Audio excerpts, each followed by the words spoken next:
I just finished reading Lolita by Nabokov, Vladimir Nabokov, this morning.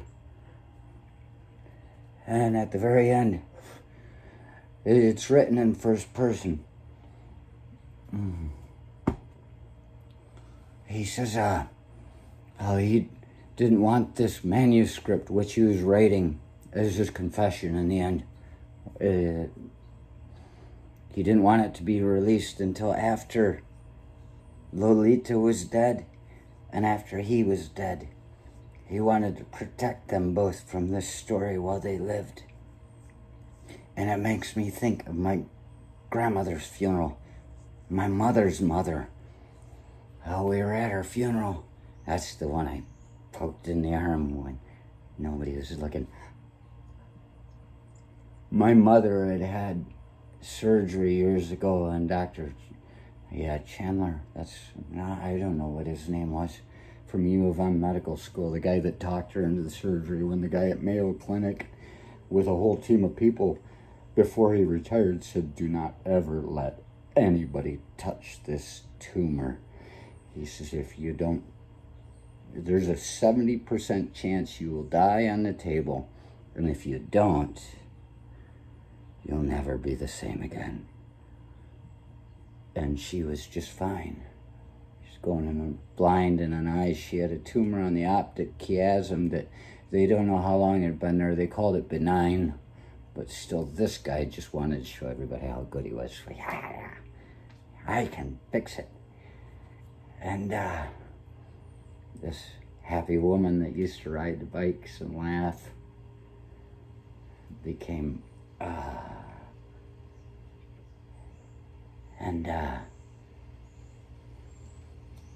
at the follow-up interview, I was there for it. I made my dad get out of the doctor's chair before the doctor came in because he screwed her up so bad. And this is a follow-up interview when she's just starting to talk again. And I said, get out of his chair. I said, this is going to be bad enough already while we were waiting for him. And he's sitting there waiting in his chair behind his desk. My dad was going to screw with this guy, but I said, this is not the place. And so I was amazed. He got up and he went and sat in his chair, and then the doctor walked in and he sat down behind his desk at his chair, not knowing what he was in for. There was a lot of aggression aimed at him. And he looked, he says, well, to my mother, he says, and he said her name. He says, how are you doing? He wouldn't even meet us after they came out of the surgery. He sent one of the damn interns out to talk to us. He got the hell out of there. He didn't want to look us in the eye. So here he is at the follow-up interview. And he says, how are you? And my mother looked at him and said, from her chair was, she's just coiling up. He fucked her up bad. And she says, you said this wouldn't happen to me. And I was like, oh. And he said, I was wrong. And I said, you son of a bitch. You thought you could do better than somebody that was a goddamn professional, and you're a hack at a college. Everybody says, send them to U of M. They're hacks. And they charge you too much for a room while your mother's in a coma, while you wait there for a week for her to come to. So my mother's wiring was screwed up a little bit when her mother died, and she told me when the funeral was going to be, and I showed up. And I go in there on a Tuesday. Nelson's Funeral Home. The place is completely empty. There's a tower up top. It's a good funeral home. But I'm walking, the doors are open, nothing in the parking lot. Walking around in the dark through these rooms where I've seen so many dead people already in my life at that age. And I'm like, this is fucking creepy, man. I'm like, I don't know. And this woman comes out, and she's standing there, and she says, can I help you? Out of the dark. She must have come up out of the tower. That was the only light that was on in there. And I said, Grandpa, I'm supposed to be here for my grandmother's funeral, but I might have the wrong place. And she says, who is it? I'm like, I missed the funeral. I went to the wrong place. And I told her, and she said, oh, that's not till tomorrow night. And I said, oh. And she said, we can give you a private viewing if you'd like. I was like, okay. And so she takes me into another room where they had her laying in the corpse. Her coffin. They were going to roll her into the big room the next day. And this just empty room, just like a dream I once had, a coffin at the end of the empty room. I walked in and there was nobody there, and I was just me and this coffin across the room. And she shut the door behind me. I said, wow. And I walked over to the coffin, and she had said, the hairdresser hasn't been here yet, so please forgive us for that. But it'll be taken care of by tomorrow. And I said, okay.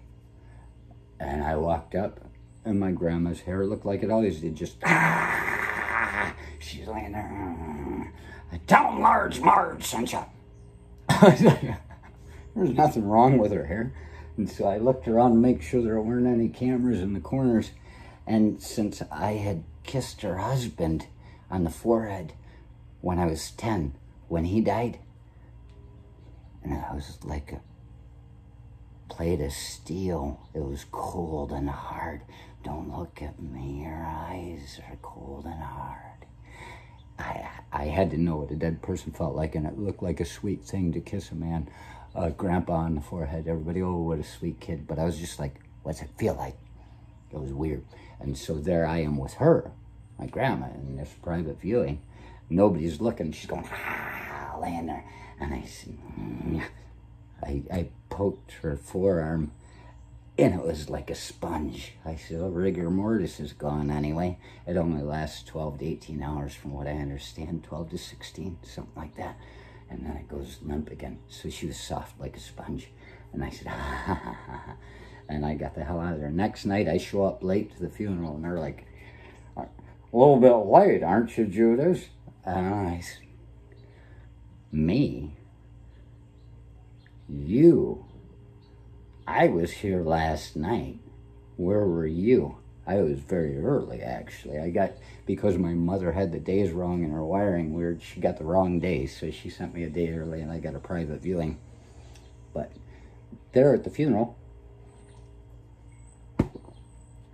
I was shocked to find this story coming out. It's like people were telling the story about my grandma. They waited till she died, and how it was that my mother wasn't the daughter of my grandma's husband. He was gone to World War II, where he was watching cats eat corpses. And when he got back, my mother was born shortly after. They said, oh, it's premature. And as it turns out, the story goes, my grandma was screwing old Jack down the street. There's a family secret that didn't come out until my grandma died. And I was like, how convenient. No wonder we don't look like my cousins that my mother and her sister married my father and his brother, 2 sisters. Those kids are as close to brothers and sisters as we've got, but they look different. They've got that look of my grandfather. And, well, probably the biggest thing is we've got better hair. As it turns out, it's because we're not my grandpa's grandchildren at all. We're old Jacks from down the road. We are of a different bloodline. My grandma, that hussy, she made better people out of us by screwing outside of her husband.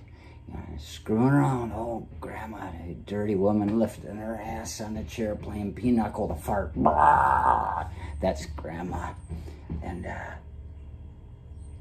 so they waited, and they couldn't wait any longer. Once she was dead, everybody had to talk about it, and I was like, wow. And so people say, well, why people cry at funerals? Because it reminds us of our own mortality. I say no. It's because we're so worried about the secrets that are going to come out, what everybody knows and just was afraid to say.